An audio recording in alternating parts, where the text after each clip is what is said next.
Greetings and welcome to a brand new video. I am Jonathan, welcome to Monkey Butler Gaming. Hope you guys are doing awesome today. And today I will be going down my choices for Let's Go Pikachu and Let's Go Eevee, the new games coming out in less than 3 months time for the Nintendo Switch. I will be going through my choices for the team that I will be using in the playthrough that I'll be showing to you guys. It will go through my choices based on their stats, their availability in-game as well, the typings, potential movesets as well that I would like to have for the Pokemon themselves, and also comparing them to other Pokemon as well that would be available in that game. So don't forget to drop a like on the video, subscribe to the channel if you haven't of course already, and with that, here is my team for Let's Go Pikachu and Let's Go Eevee. So, of course, the first choice that we'll be going for, of course, is which game I will be playing through in episodic form or in live stream, which will be, of course, Let's Go Pikachu instead of Let's Go Eevee, even though I will be getting both. Main reasons for that is because I think Pikachu is a better choice in terms of battles in comparison to Eevee. It does have better moves. It will be useful against Misty. Mainly Misty anyway, because that's the only sort of gym to be useful against. But the downside, of course, is that you can't evolve Pikachu or Eevee. So I will be replacing Pikachu at the first available opportunity, and this is who it's going to be replaced with. The Pokemon I will be replacing Pikachu with will be Magnemite, which of course will evolve into a Magneton. One of the reasons for that is that you can get it fairly early on into the game. You can get it right after you've battled Misty on Route 10. Another advantage of having a Magneton in the team is because of its dual typing, which is electric, and steel type, which is, of course, as we know, the steel typing was brought in during Generation 2. Now in Generation 6, we had the fairy typing come into play, which steel typing is super effective against, and because this is a Gen 7 game, because it's still coming out during the Gen 7 era, that will be very useful, because a lot of the Pokemon that have been in Gen 1, such as Clefairy and I believe as well, Mr. Mime of course is one of them, spoiler alert, and Jigglypuff, they will have a fairy typing with them, so that way it will be a much better choice to use because it will be more super effective against them. So as you can see just over here, that the comparison between the stats is going to be the next point for Magneton being a better option than Pikachu. The only reason why Pikachu would be better is because of its speed stat, which is 90 compared to Magneton's 70. However, all the rest of its stats do build up and is much better by way of the special attack and the defense as well, and much better, making it a much more viable choice for this playthrough. So the final point I'm going to be making in terms of Magneton is its moveset. It does have a more varied moveset when you compare it to Pikachu, mainly because it's in evolved form, and it does have the dual typing of electric and steel. The steel typing, of course, as I said before, is going to be much more useful against fairy type Pokemon, and also other rock Pokemon as well and things like that. Flash Cannon is potentially going to be a move that I will be using with it, because it's a strong special attacking move, and as I said, special attack is the main focus for Magneton. It's its highest stat at 120, and of course it will be useful against those fairy types. Thunderbolt, of course, good against flying, good against water type Pokemon, strong solid type move. Of course it's a known favourite as well among electric type Pokemon to get. Tri-Attack, I believe, is going to be a very useful move as well, although it is a normal type attack. But there is also that chance, of course, of getting the paralysis, the burn, or the freeze on your opponent. There is a 20% chance of that. And lastly, of course, is light screen. I think it's important to have a a move on each Pokemon that isn't an attacking move per se, but is one that will help the Pokemon as well during battles. So Light Screen, it will boost its special defense, which will be very useful against fire type Pokemon and other Pokemon that will be weak against. So that is my first choice for Let's Go Pikachu. So my next choice in my Pokemon Let's Go Pikachu playthrough will be, of course, Nidoking. Now, Nidoking is one that you can get very early on by way of Nidoran, of course. You can get it either on Route 2 or Route 22 just after Viridian City, which I think is fantastic to get it that early on. The reason I think Nidoran, or Nidoking in this case, would be a fantastic choice because Nidoran is something that you, as I say, you know, it's something that you can get early on in Route 2 or Route 22, and it will be very useful against that first gym, which of course is Brock, who uses Rock-type Pokemon, and Nidoran can learn Double Kick quite early on into its teens, in terms of like the levels, so that will be very super effective against his Geodude and Onix, because at that point as well, they won't know any ground-type moves. So by them not knowing ground-type moves, they're not super effective against my Nidoran, but I'm super effective against his Pokemon, which is awesome. Another reason why I think Nidoking is an awesome option is the fact that is due to its stats, of course. It does have a much higher attack, special attack and speed stat when you compare it to Nidoqueen, who you can also get at the same time, but as Nidoqueen is more of a defensive Pokemon with higher defense and special defense, I think Nidoking will be the much better option to use during the playthrough, because it's much more of a heavy hitter.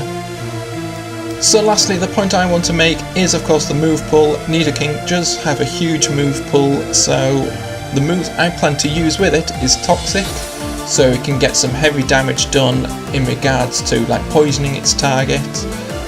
Earthquake as well, because that is a hugely strong move and it's a very popular move to use it with the Nidoking, so give it that stab typing as well as it being super effective.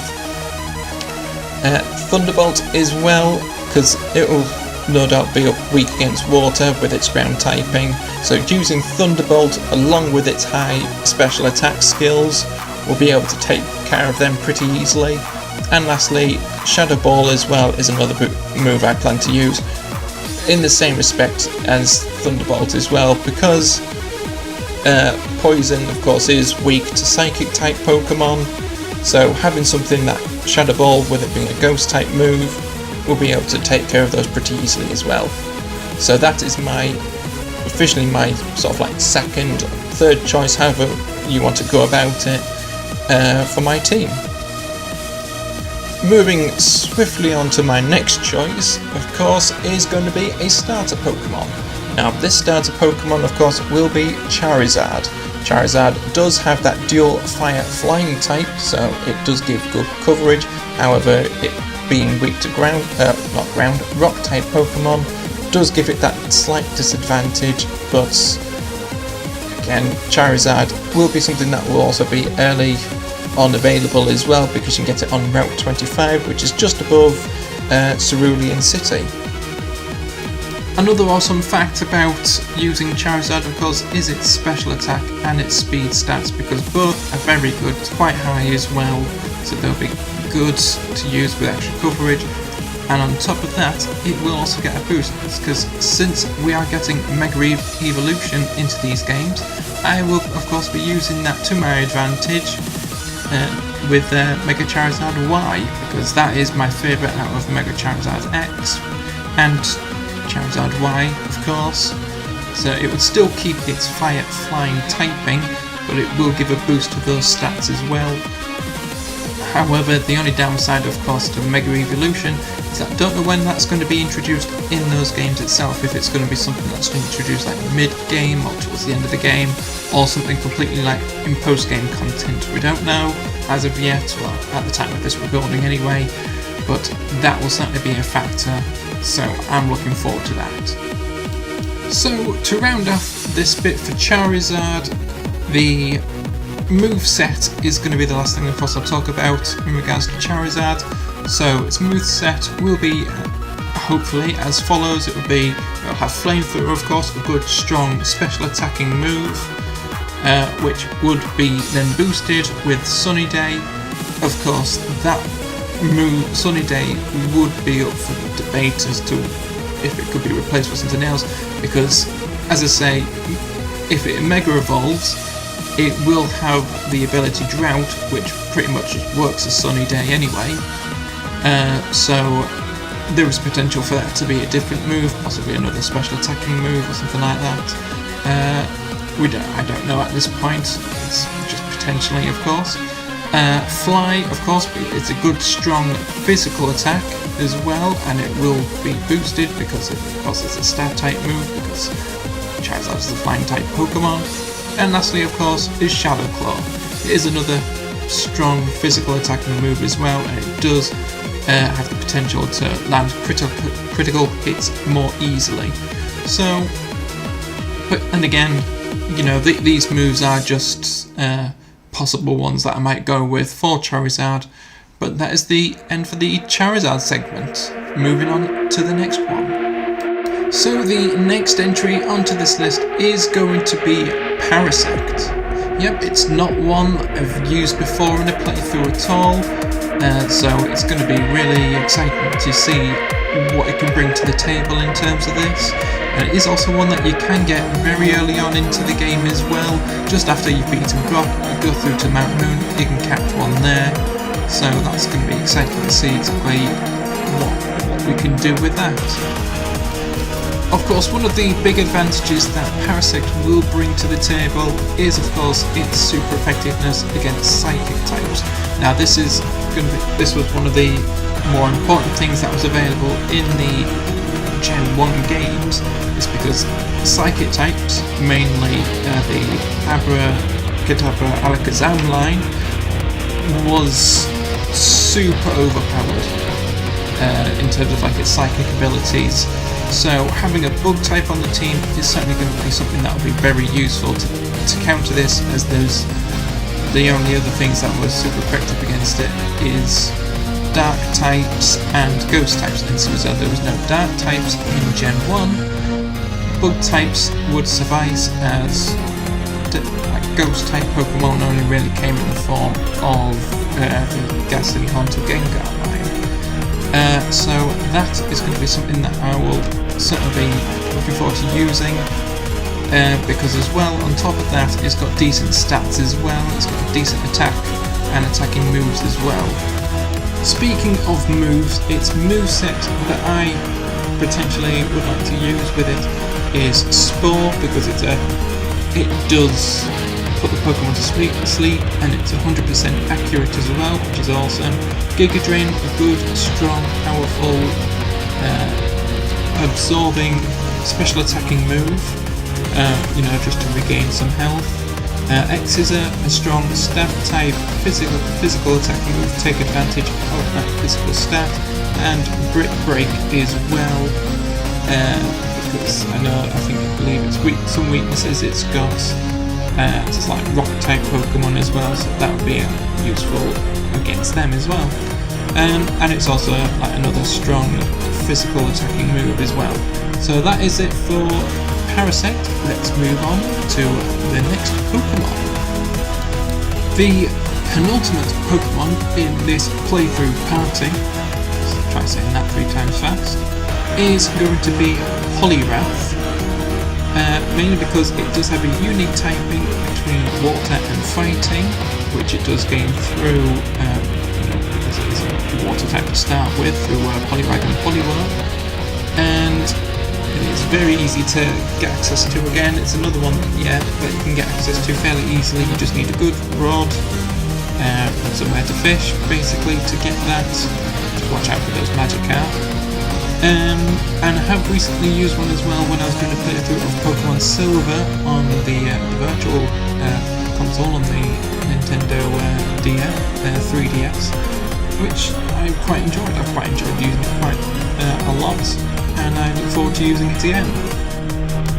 One thing I do want to utilise in this playthrough, of course, is its decent defense stats. I'll say decent. They're more balanced than any of the other Pokemon in this team. It's got good defense and attack stats, as well as good mixture of special attacks and physical attacks as well. Certainly when you're comparing it to something else that you can get at this point in the game, which of course is the Squirtle line, which is alright, but he's got more defensive stats really, which I could certainly utilise, and Squirtle will certainly be a point at that point Pokemon that I will use in my team, but after that I will certainly be using a Poliwrath. Sorry Squirtle, don't look at me like that, you know it's true. Come on, you're still my number one favourite, buddy, don't worry, hang in there. He's not happy with me now, and I've just knocked over the microphone. That's going to stay in. Anyway, moving on. And lastly for Poliwrath, I am going to be going through its moveset, which I shall be using. First off, possibly one of its moves is going to be Surf, of course, a good strong HM move, or it was a HM move anyway, but it's now a normal TN move as of Gen 7. But it's still a good strong all-round special attacking move, attack all the Pokemon in the party. It's also a stab type move as well, very super effective against rock, ground and fire type Pokemon. Another one is going to be Brick Break, utilising that fighting type on Poliwrath itself, for extra stab type moving as well, good against ice types and rock types again. Earthquake, another strong physical attacking move as well, 100% accuracy, 100% damage, and you know it's another good area affecting move as well, same with Surf. And lastly, I plan to use Bulk Up because it boosts its attack, boosts its defense, giving that little extra edge in battles as well.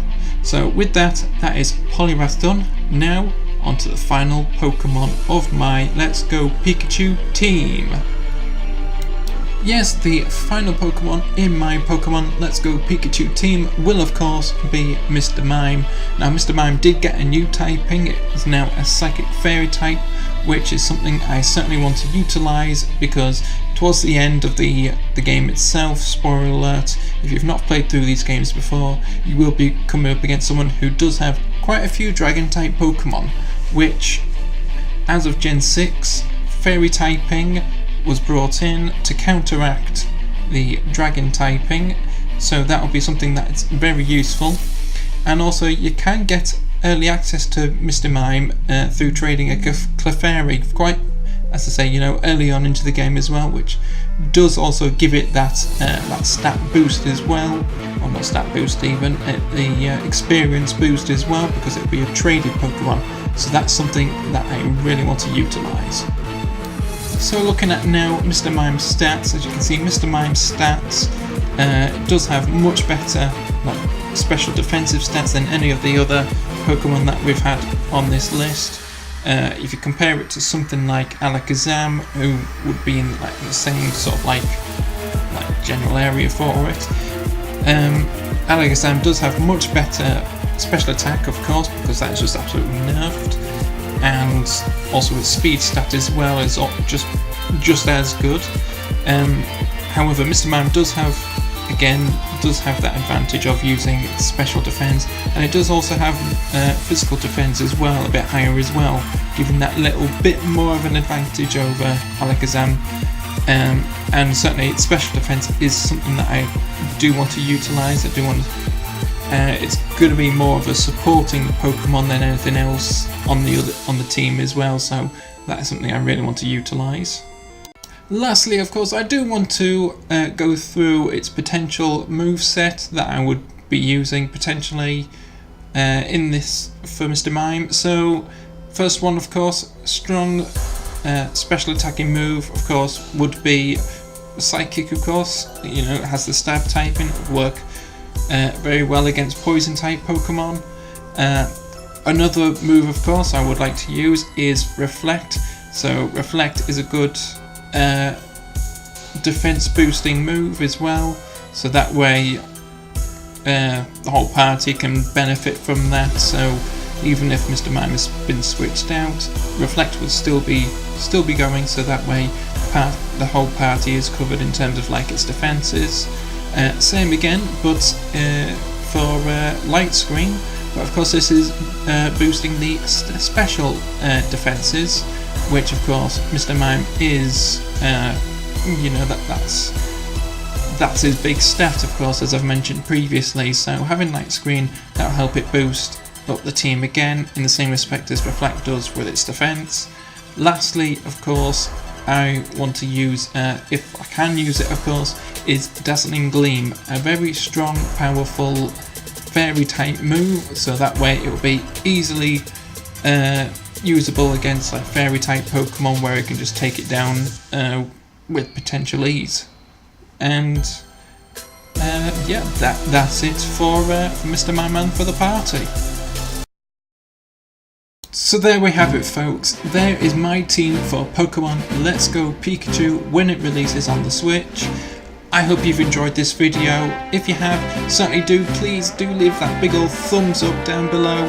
Subscribe to the channel, of course, if you haven't already. And I certainly hope you've enjoyed this video as much as I've enjoyed researching the Pokemon. I'm like looking to see what Pokemon I can potentially use in this team, looking through all its stats and information and things like that, and of course the ever so lovely editing process of it, which at the point of recording I'm still going through at the moment, of course. But again, thank you so much for joining. Don't forget to hit that like button, subscribe to the channel, comment down below as well what you think of my team. If there's something that I've missed out, or if I said wrong, please do let me know in the comments down below. I would greatly appreciate any feedback, of course, for it. And that is all I have for now, so until next time, guys, stay tuned, guys.